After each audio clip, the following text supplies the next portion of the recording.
శ్రీమాత్రే నమః. పురాణము 14వ అధ్యాయము.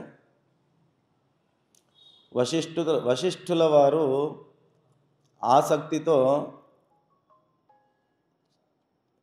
జనకుడి దగ్గర ఎంతటి ఆసక్తిగా ఈ విషయాలను తెలుపుతూ ఉన్నాడో, జనకుడు కూడా వశిష్ఠులు చెప్పేటటువంటి విషయాన్ని అంతకు మించిన ఉత్సుకతతో వింటూ ఉన్నాడు. అంతే కదా, తెలుసుకోవాలనే కోరికకు రూపం జనకుడైతే తెలియజేసే జ్ఞాన సంపద ఉన్న బ్రహ్మర్షి వశిష్ఠుల వారు. ఇలాంటి వశిష్ఠ జనకుల వంటి ఉద్దండుల మధ్య ఏ విధమైన సంభాషణ కొనసాగినా అది మనవాటి వారి జన్మ ధన్యం చేసే సందేశమే అవుతుంది. ఇప్పటి వరకు కార్తీక మాస విశిష్టతను గురించి ఎన్నో విషయాల్ని సవివరంగా తెలియజేశాడు వశిష్ఠుడు.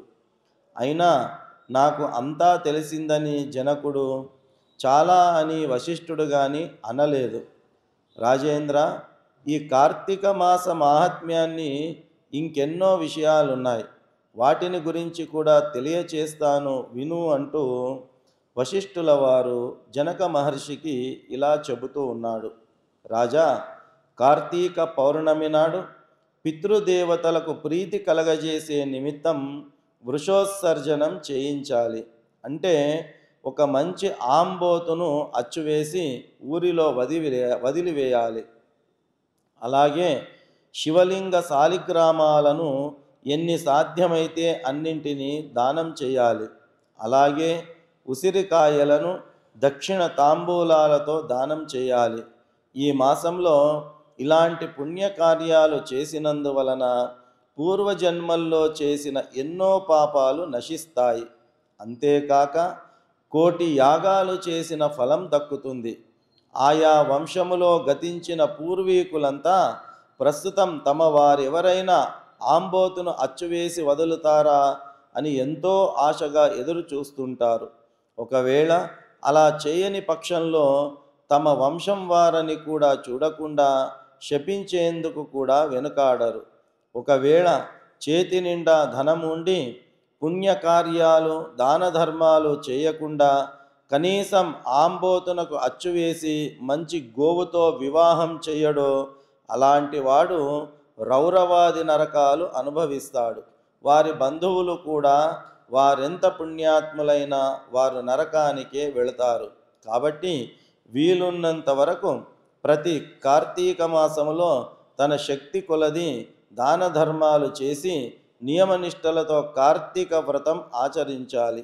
అలా చేసుకొని సాయం వేళల్లో శివకేశవుల ఆలయంలో దీపారాధన చేసి ఆ రాత్రంతా జాగరముండి మరునాడు శక్తి కొలది బ్రాహ్మణులకు సన్యాసులకు సంతర్పణ చేయాలి. ఇలా చేసిన వారు ఇహములో సర్వసుఖాల్ని అనుభవించి పరంలో కైవల్య పథం చేరుకుంటారు. జనక రాజేంద్ర, కార్తీక మాసంలో చేయకూడని పనులు కొన్ని ఉన్నాయి, అవేమిటో కూడా తెలియచేస్తాను అంటూ, ఈ మాసంలో ఇతరులు పెట్టిన భోజనం చేయకూడదు. అలాగే ఇతరుల ఎంగిలి కూడా తినకూడదు. శ్రాద్ధ భోజనం భుజించకూడదు. నీరుల్లి తినకూడదు. నువ్వులను దానంగా గ్రహించకూడదు. శివార్చన సంధ్యావందనం చెయ్యని వారి ఇంట భోజనం చేయకూడదు. వారి ఇంట వండే వంటలు కూడా తీసుకోకూడదు. పున్నమి, అమావాస్య, సోమవారాలు, సూర్య చంద్ర గ్రహణ సమయాల్లో భోజనం చేయకూడదు. కార్తీక మాసం నెలంతా రాత్రిపూట అన్నం తినకూడదు. విధవలు వండిన పదార్థాలు తినకూడదు. ఏకాదశి, ద్వాదశి వ్రతాలు చేసేవారు ఆ 2 రాత్రులు తప్పనిసరిగా జాగరం ఉండాలి. ఒక్క పూట మాత్రమే భోజనం చేయాలి. కార్తీక మాసంలో నూనె రాసుకొని స్నానం చెయ్యకూడదు. నదీ స్నానం తప్ప మిగతా సమయాల్లో ఈ ఆచరణ చేయాలి. పురాణాలని విమర్శించకూడదు. వేడి నీటితో స్నానం చెయ్యకూడదు.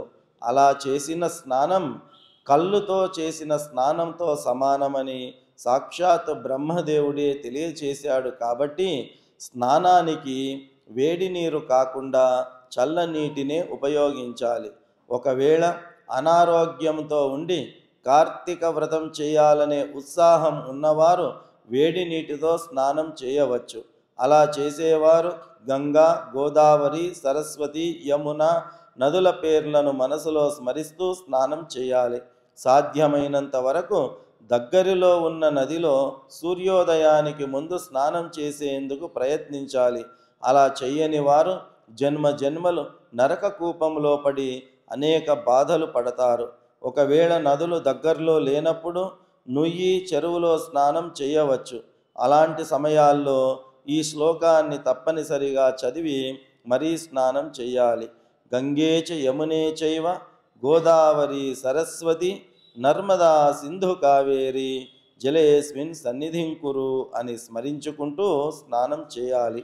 కార్తీక వ్రతం చేసేవారు పగలు భగవన్నామ స్మరణ చేస్తూ పురాణ పఠనము, కార్తీక పురాణ శ్రవణము, హరికథ కాలక్షేపాలతో కాలం గడపాలి. సాయంకాలం సంధ్యావందనాదికాలు పూర్తి చేసుకొని ఇంట్లో దైవ మందిరములో శాస్త్రోక్త కల్పోక్త విధి విధానాలతో షోడశోపచ పూజలు పరమేశ్వరునికి అర్చించాలి. శివ పూజా కల్పం ఇలా తెలుపుతుంది. ఓం శివాయ నమః ధ్యానం సమర్పయామి. ఓం పరమేశ్వరాయ నమః ఆవాహనం సమర్పయామి. ఓం కైలాసవాసాయ నమః నవరత్న సింహాసనం సమర్పయామి. ఓం గౌరీనాథాయ నమః పాద్యం సమర్పయామి. ఓం లోకేశ్వరాయ నమః అర్ఘ్యం సమర్పయామి. ఓం వృషభవాహనాయ నమః స్నానం సమర్పయామి. ఓం దిగంబరాయ నమః వస్త్రం సమర్పయామి. ఓం జగన్నాథాయ నమః యజ్ఞోపవీతం సమర్పయామి. ఓం కపాలధారిణే నమః గంధం సమర్పయామి. ఓం సంపూర్ణ గుణాయ నమః పుష్పం సమర్పయామి. ఓం మహేశ్వరాయ నమః అక్షతాన్ సమర్పయామి. ఓం పార్వతీనాథాయ నమః ధూపం సమర్పయామి. ఓం తేజోరూపాయ నమః దీపం సమర్పయామి.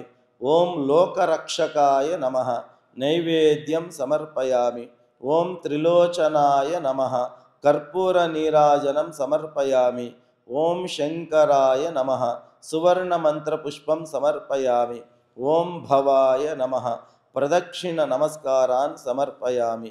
ఈ ప్రకారము కార్తీక మాసమంతా శివుణ్ణి భక్తి శ్రద్ధలతో పూజించాలి. పూజ మొత్తం పూర్తి కాగానే పార్వతీకాంత దేవేశ పద్మజార్చాంఘ్రి పంకజ అర్ఘ్యం గృహాణ దైత్యారే దత్తం చేదముమాపతే అనే మంత్రంతో అర్ఘ్యం సమర్పించాలి. శివుని సన్నిధిలో దీపారాధన చేయాలి. ఈ విధంగా శివ పూజ చేసిన వారి జన్మ ధన్యమవుతుంది. పూజానంతరం లోభిత్వం చూపించకుండా బ్రాహ్మణులకు సమారాధన చేసి దక్షిణ తాంబూలాది సత్కారాలతో సంతృప్తిపరచాలి. ఇలా చేసిన వారికి 100 అశ్వమేధ యాగాలు, 1000 వాజపేయి యాగాలు చేసిన వారికి వచ్చినంత ఫలితం కలుగుతుంది. కార్తీక మాసం నెల రోజులు బ్రాహ్మణ సమారాధన, శివ కేశవార్చన, సన్నిధిలో నిత్య దీపారాధన, తులసీ కోట వద్ద దీపారాధన, నీరాజనం చేస్తే వారికి, వారి వంశీయులకు, పితృదేవతలకు మోక్షం కలుగుతుంది. శక్తి ఉన్నవారు కూడా ఈ వ్రతం చెయ్యని వారు 100 జన్మలు నానా యోనుల్లో జన్మించి తర్వాత నక్క, కుక్క, పంది, పిల్లి, ఎలుక మొదలైన జన్మలు ఎత్తుతారు. ఈ వ్రతం శాస్త్రోక్తంగా ఆచరిస్తే 15 జన్మల పూర్వజ్ఞానం కలుగుతుంది. వ్రతం చేసినా, కార్తీక పురాణం చదివినా, పురాణం విన్నా వీరికి జీవించినంత వరకు శాంతి, సుఖ సంతోషాలతో పాటు సకలైశ్వర్యాలు కలిగి అంత్యములో మోక్ష ప్రాప్తి కలుగుతుంది. ఇందులో సందేహము లేదని వశిష్ఠ మహర్షి ఈ విషయాలన్నింటినీ జనక మహారాజుకు తెలియచేశాడు. స్కాంద పురాణాంతర్గత వశిష్ఠ ప్రోక్త కార్తీక మాహాత్మ్య 14వ సమాప్తః. ఇప్పుడు 15వ అధ్యాయం. జనక మహారాజా, కార్తీక మహాత్మ్యం గురించి ఎంత చెప్పినా పూర్తి కావడం అనేది ఉండదు. బావిలో నీరు ఊరినట్టు ఎప్పటికప్పుడు ఎన్నో కథలు, దృష్టాంతాలు ఊరుతూనే ఉంటాయి. వాటిలో ఇప్పటి వరకు మనం చెప్పుకున్నవి కొన్నే, ఇంకా ఎన్నో ఉన్నాయి.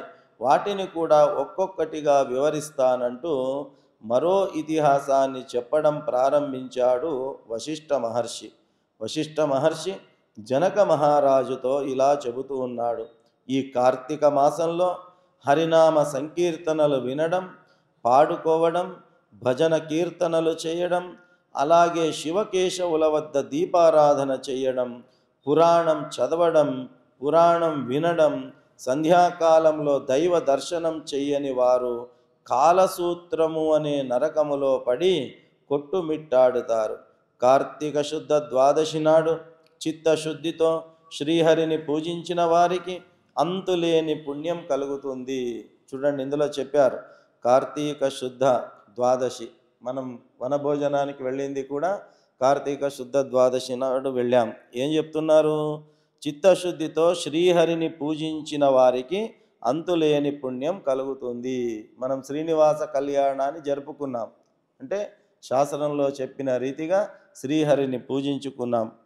శ్రీ మహావిష్ణువుని గంధ పుష్పాక్షతలతో పూజించి ధూపదీప నైవేద్యాలు సమర్పిస్తే విశేష ఫలం లభిస్తుంది.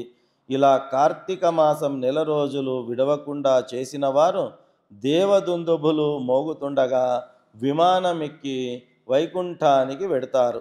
నెలంతా చేయలేని వారు కనీసం కార్తీక శుద్ధ త్రయోదశి, చతుర్దశి, పౌర్ణమి రోజుల్లోనైనా ఏకాగ్రతతో శివకేశవుల వద్ద ఆవు నేతితో దీపాన్ని ఉంచి అర్చన చేయాలి. ఈ మాసంలో ఆవు పాలు పితికినంతసేపు మాత్రాన దీపం ఉంచితే చాలు, వారు వచ్చే జన్మలో బ్రాహ్మణునిగా జన్మిస్తారు. అలాగే ఎవరైనా కొడిగడుతున్న దీపాన్ని పైకి ఎగదోసి కొంచెం నూనె పోసి కొండెక్కకుండా చేసినా, లేక ఆరిపోయిన దీపాన్ని వెలిగించినా వారి సమస్త పాపాలు హరించుకుపోతాయి. దీనికి ఉదాహరణగా ఒక కథ ఉంది, చెబుతాను వినండి అంటూ వశిష్ఠ మహర్షి జనక మహారాజుకు ఇలా చెప్పడం ఆరంభించాడు. సరస్వతి నదీ తీరంలో ఒక శివాలయం ఉండేది. అయితే అది బాగా శిథిలావస్థకు చేరుకుంది. దాంతో ఆ ఆలయానికి భక్తులెవ్వరూ రావడం మానివేశారు. ఒకసారి ఆ దారిన వెడుతున్న కర్మనిష్ఠుడనే యోగి పుంగవుడు ఆ ఆలయాన్ని చూశాడు. అందులోని మహాదేవుణ్ణి చూసి, లోకాలనేలే జగదీశ్వర, నీ ఉండే ప్రదేశానికా ఇంతటి దురవస్థ అని విచారించాడు. అయితే అది పరమ పవిత్రమైన కార్తీక మాసం కావడంతో ముందుగా యోగీశ్వరుడు ఆలయ పరిసరాలను లోపల బాగా శుభ్రం చేసి నీళ్లు చల్లి చక్కని ముగ్గులతో అలంకరించాడు. ఆనాటి నుండి ఆలయం వద్దే తన నివాసం ఏర్పరచుకొని ఆలయంలో నిత్యం దీపారాధన, నైవేద్యాది సమర్పణం చేస్తూ ఉండేవాడు. అనంతరం పక్క గ్రామానికి వెళ్ళి ప్రమిదలు తీసుకువచ్చాడు. అలాగే పత్తి తెచ్చి దాంతో వత్తులు తయారు చేశాడు. తర్వాత యోగీంద్రుడు ఆ ప్రమిదల్లో 12 దీపాలు వెలిగించి అభిషేక ప్రియుడైన స్వామిని అభిషేకించి షోడశోపచారాలతో పూజించాడు.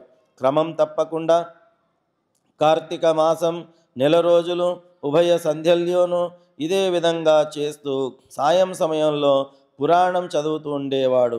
ఇదిలా ఉండగా ఒకరోజు ఆలయంలోకి ఒక ఎలుక ప్రవేశించి లోపల ఏదైనా తినేందుకు దొరుకుతుందేమోనని వెతుక్కుంటూ ఉన్నది. అయితే అక్కడ తినేందుకు ఏదీ లభ్యం కాకపోవడంతో అక్కడ కొండెక్కి ఉన్న ప్రమిదలోని వత్తిని తిందామని భావించి ఆ వత్తినే నోట కరుచుకొని పక్కనున్న దీపం వద్ద ఆగింది. దీని పూర్వపుణ్యం కొద్దీ నోట కరుచుకున్న ఆ వత్తి చివరి భాగం పక్క దీపానికి అంటుకుంటుంది. దాంతో ఈ వత్తి వెలిగింది. వెంటనే ఆ వెలిగిన వత్తిని చూసి వదిలేసి అక్కడి నుంచి మూషికం వెళ్ళిపోయింది. అది కార్తీక మాసం, అందులోనూ శివాలయ ప్రాంగణం. తెలుసో తెలియకో వత్తిని వెలిగించడం, ఇవన్నీ ఒకదానికొకటి అలా కలిసి వచ్చాయి. దాంతో ఎలుక పూర్వజన్మల్లో చేసుకున్న పాపాలు సర్వం హరించుకుపోయాయి. ఫలితంగా వచ్చిన పుణ్యంతో ఎలుకకు మానవ రూపం కలిగింది. ఆ రాత్రి గడిచింది.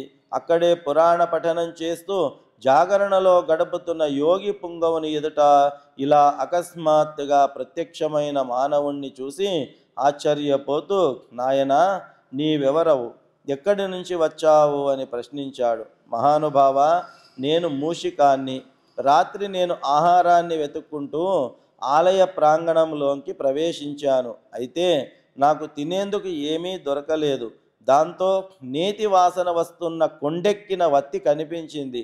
దాన్నే తినాలని భావించి నోట కరుచుకొని వస్తున్నాను. అయితే నా నోట ఉన్న వత్తి చివరి భాగం అనుకోకుండా పక్కనున్న వెలిగే దీపానికి అంటుకుంది.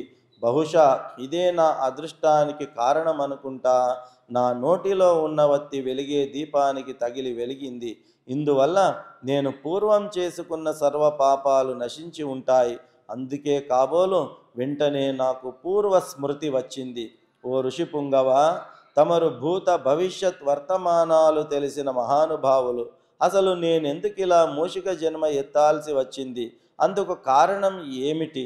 తెలియచేయండి అని వేడుకున్నాడు. అందుకు యోగీశ్వరుడు జాలితో ఒక్క క్షణము కళ్ళు మూసుకొని ఇతని గతాన్ని దివ్య దృష్టితో పరికించాడు. ఆయనకంతా అవగతమయ్యింది. నాయనా, నీవు గత జన్మలో విప్రునిగా జన్మించావు. అప్పుడు నీ పేరు బాహ్లికుడు. నీవు జైన మతానికి చెందినవాడవు.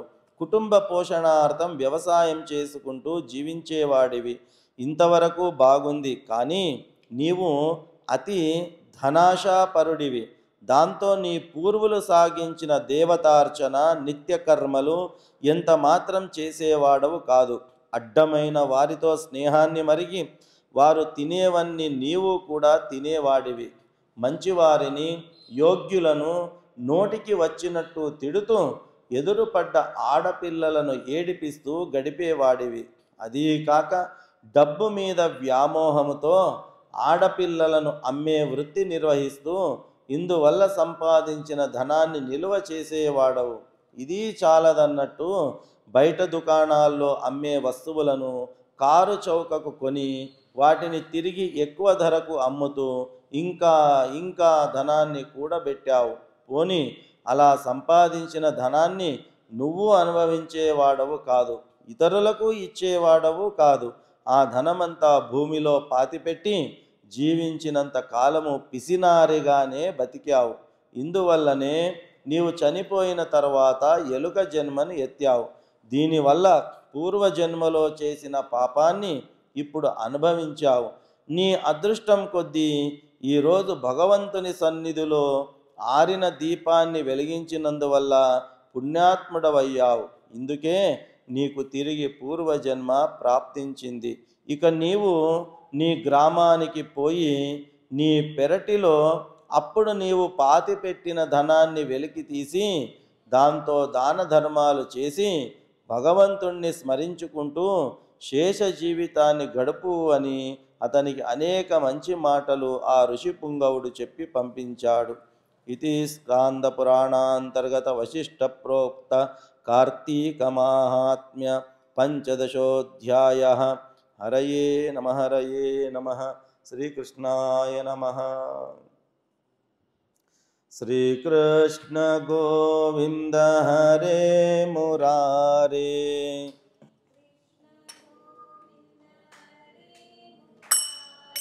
శ్రీకృష్ణ గోవింద హరే మురారే.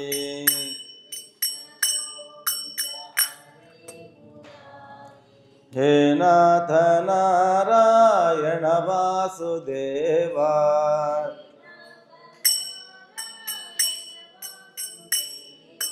హే हे नाथ नारायण वासुदेवा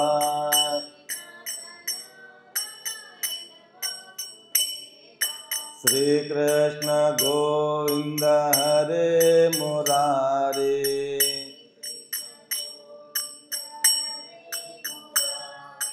श्री कृष्ण गोविंद हरे मुरारी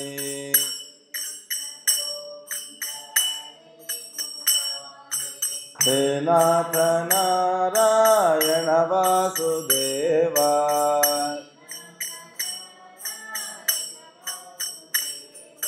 प्रद्युम्न दामोदर विश्वनाथ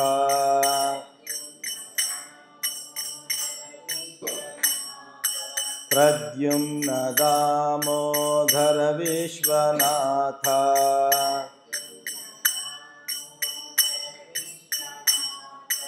मुकुंद विष्णु भगवन् नमस्ते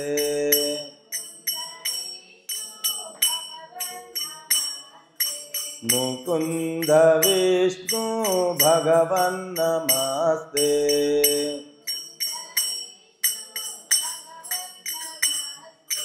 श्री कृष्ण गोविंद हरे मुरारी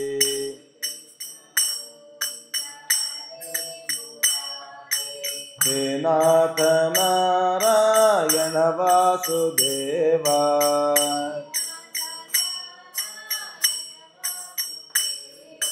हे नाथ नारायण वासुदेवा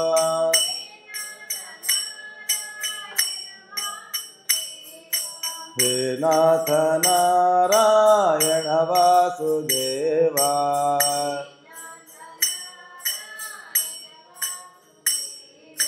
प्रद्युम्न दामोदर विश्वनाथ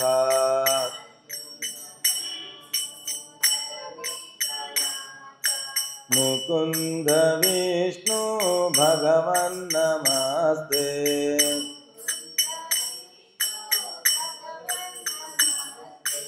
मुकुंद विष्णु भगवन् नमस्ते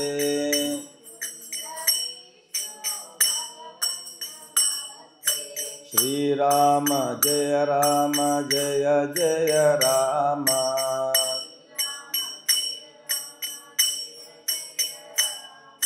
श्री राम जय जय राम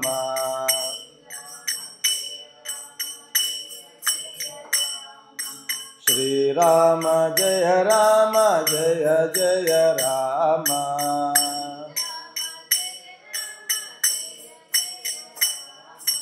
श्री राम जय जय राम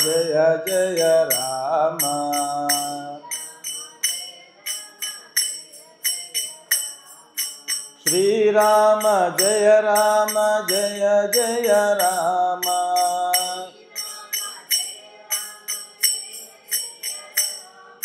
श्री राम जय जय राम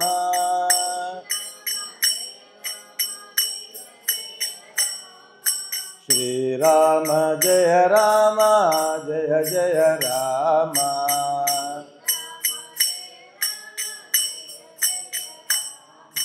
श्री राम जय जय राम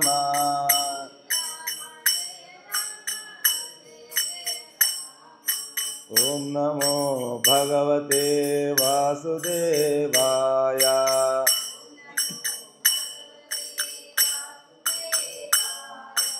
ओम नमो भगवते वासुदेवाय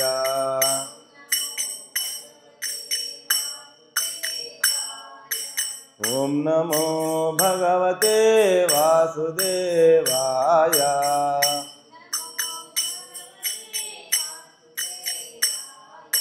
वासुदेवाय श्री कृष्णाय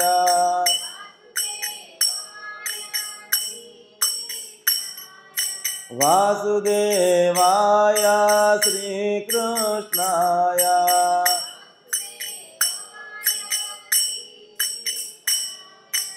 ओम नमो भगवते वासुदेवाय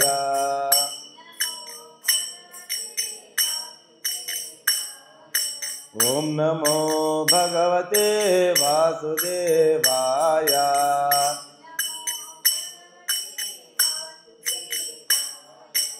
ॐ नमो भगवते वासुदेवाय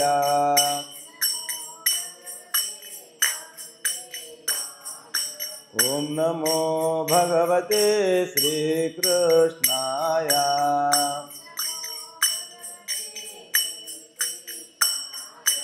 ॐ नमो भगवते नारायणाय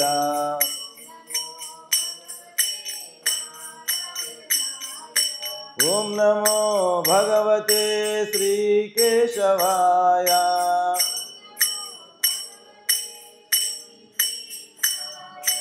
ॐ नमो भगवते श्रीकेशवाय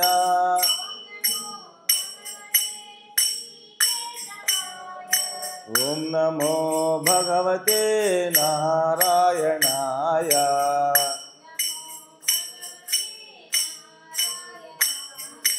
ॐ नमो भगवते वासुदेवाय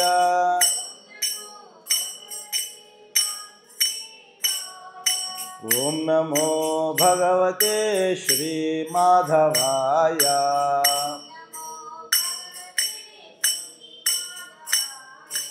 ॐ नमो भगवते गोविन्दाय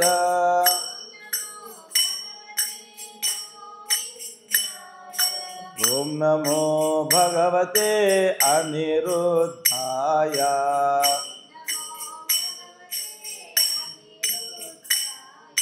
ॐ नमो भगवते प्रद्युम्नाय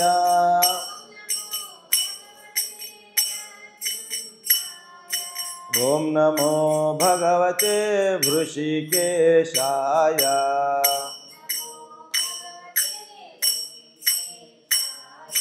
श्रीकृष्ण गोविन्द हरे मुरारे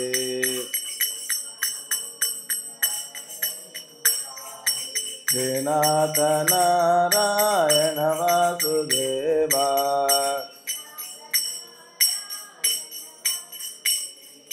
हे नाथ नारायण वासुदेवा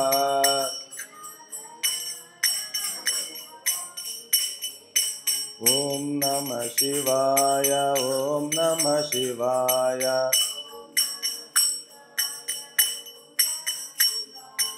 ॐ नमः शिवाय शिवाय नमः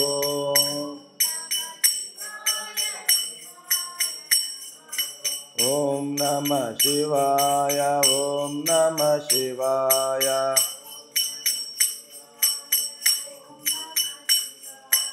ॐ नमः शिवाय शिवाय नमः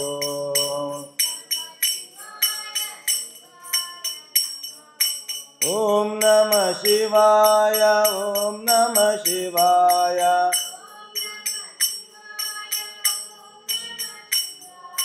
ॐ नमः शिवाय ॐ नमः शिवाय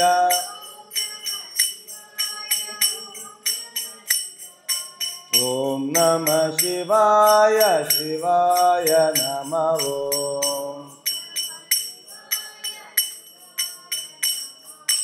ॐ नमः शिवाय शिवाय नमः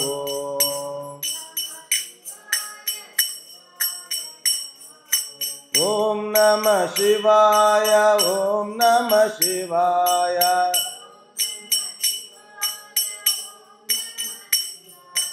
ॐ नमः शिवाय शिवाय नमः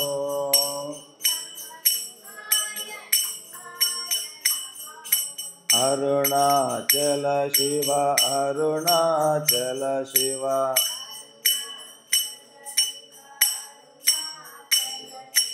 अरुणाचल शिव अरुणाचल शिव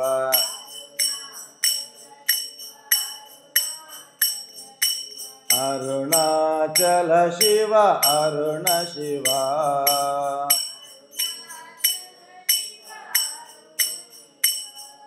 अरुणाचल शिव अरुण शिव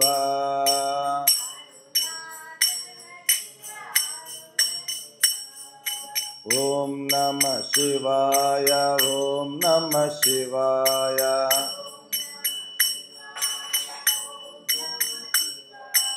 ओम नमः शिवाय शिवाय नमः दिगंबरा दिगंबरा श्रीपाद वल्लभ दिगंबरा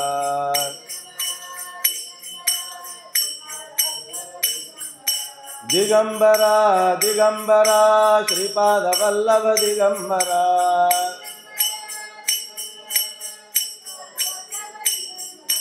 दिगंबरा दिगंबरा श्रीपाद वल्लभ दिगंबरा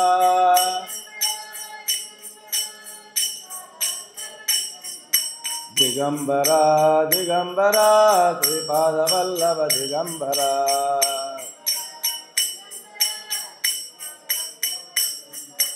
औदुंबरा औदुंबरा श्रीपाद वल्लभ दिगंबरा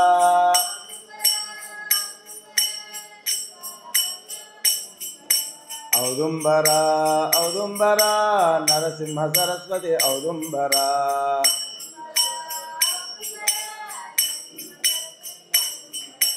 औदुंबरा औदुंबरा नरसिंह सरस्वती औदुंबरा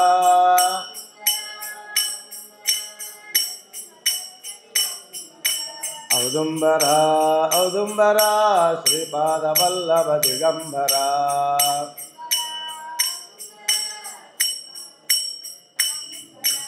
औदुंबरा औदुंबरा श्रीपाद वल्लभ दिगंबरा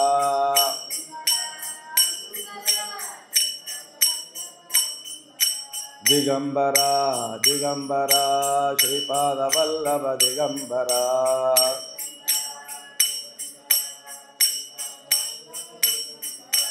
औदुंबरा औदुंबरा नरसिंह सरस्वती औदुंबरा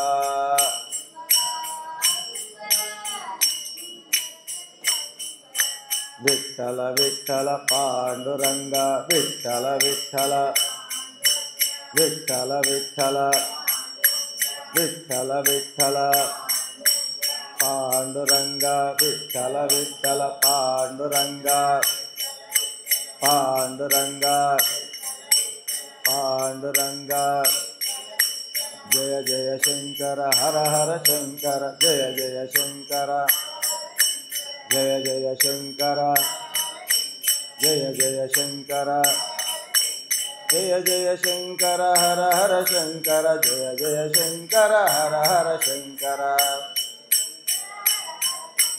जय जय शंकर जय जय शंकर जय जय शंकर हर हर शंकर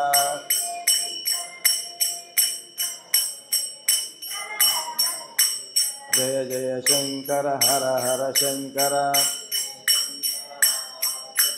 जय जय शंकर हर हर शंकर शारदे पाहि मां शंकरा रक्ष मां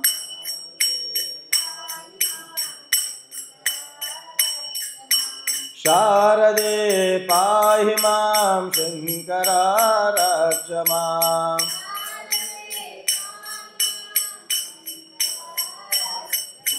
शारदे पाहि मां शंकरा रक्ष मां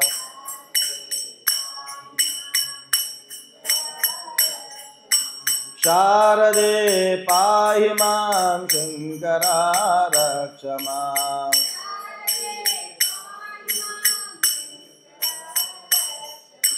शंकरा रक्ष मां शंकरा शारदे शंकरा शारदे शंकरा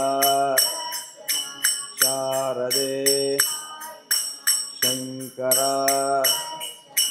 शारदे शंकरा शारदे शंकरा హర నమ పార్వతీపతయే హర హర మహాదేవ అవధూత చింతన శ్రీ గురుదేవ దత్త బోలో మహాలక్ష్మీ మాతా కీ జై లక్ష్మీ రమణ గోవింద గోవింద శ్రీమాత్రే నమః శ్రీమాత్రే నమః శ్రీమాత్రే నమః అమ్మవారి ఏకార్తి తర్వాత ప్రసాదం తీసుకొని బయలుదేరు శ్రీమాత్రే నమః